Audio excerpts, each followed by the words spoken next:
Kalau Anda baru mulai berinvestasi di Indonesia, penting memahami dulu profil risiko, tujuan, dan jangka waktu investasi. Berikut saya berikan saran serta gambaran kelebihan kekurangan instrumen investasi yang populer di Indonesia. 1. Tabungan deposito bank. Kelebihan: aman, dijamin LPS hingga 2 miliar rupiah per bank per nasabah. Liquid, mudah dicairkan, terutama tabungan. Cocok untuk dana darurat. Kekurangan: imbal hasil rendah, biasanya di bawah inflasi. Tidak cocok untuk tujuan jangka panjang. 2. Reksadana. A. Reksadana pasar uang. Kelebihan: rendah risiko, liquid, return lebih tinggi dari tabungan deposito. Kekurangan: potensi keuntungan terbatas. B. Reksadana pendapatan tetap. Kelebihan: cocok untuk pemula, risiko menengah, return stabil. Kekurangan: masih bisa turun kalau suku bunga naik. C. Reksadana campuran saham. Kelebihan: potensi return tinggi.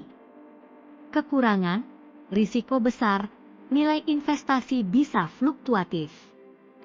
3. Obligasi surat berharga negara, SBN Retail, ORI, Sukuk Retail, SBR, DLL.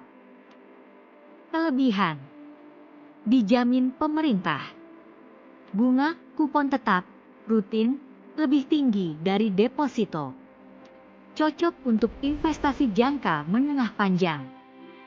Kekurangan: kurang liquid, tidak semua seri bisa dijual sebelum jatuh tempo. Ada risiko capital loss kalau dijual sebelum jatuh tempo. 4. Saham.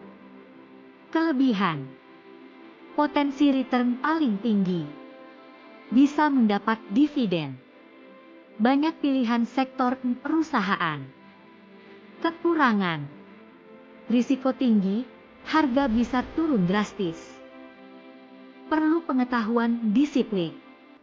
Butuh waktu untuk analisis pemantauan. 5. Emas, fisik digital.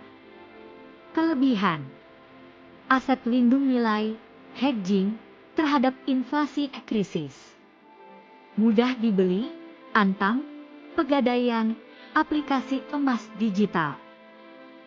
Kekurangan: tidak ada passive income, hanya mengandalkan kenaikan harga. Butuh tempat penyimpanan aman, jika fisik. 6. Properti. Kelebihan: nilai cenderung naik jangka panjang. Bisa memberi passive income, sewa. Kekurangan: modal besar. Kurang liquid, butuh waktu menjual. Ada biaya tambahan, perawatan, pajak, DLL. Tips untuk pemula: mulai dari yang aman, reksadana pasar uang, SBN Retail, bisa jadi langkah pertama. Punya dana darurat dulu, simpan di tabungan deposito sebelum investasi agresif. Diversifikasi, jangan taruh semua uang di satu instrumen. Belajar pelan-pelan, misalnya mulai sedikit di saham atau reksadana saham sambil belajar analisis.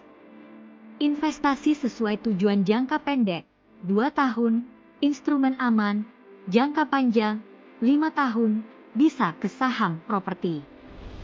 Mau saya buatkan simulasi sederhana, misalnya jika Anda punya modal 10 juta rupiah, kira-kira seperti apa hasilnya dalam 5 tahun di berbagai instrumen, tabungan, reksadana, SBN, saham, emas?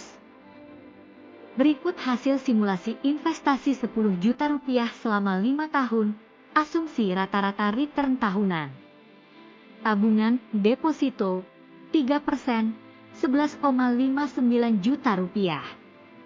Reksadana pasar uang 5%, 12,76 juta rupiah. Obligasi SBN Retail 6,5%, 13,70 juta rupiah. Emas 7%, 14,03 juta rupiah. Reksadana saham, 10%, 16,10 juta rupiah. Saham, 12%, 17,62 juta rupiah. Diagram batang dari grafik terlihat, makin tinggi potensi return, makin besar juga hasilnya, tapi tentu risikonya juga meningkat.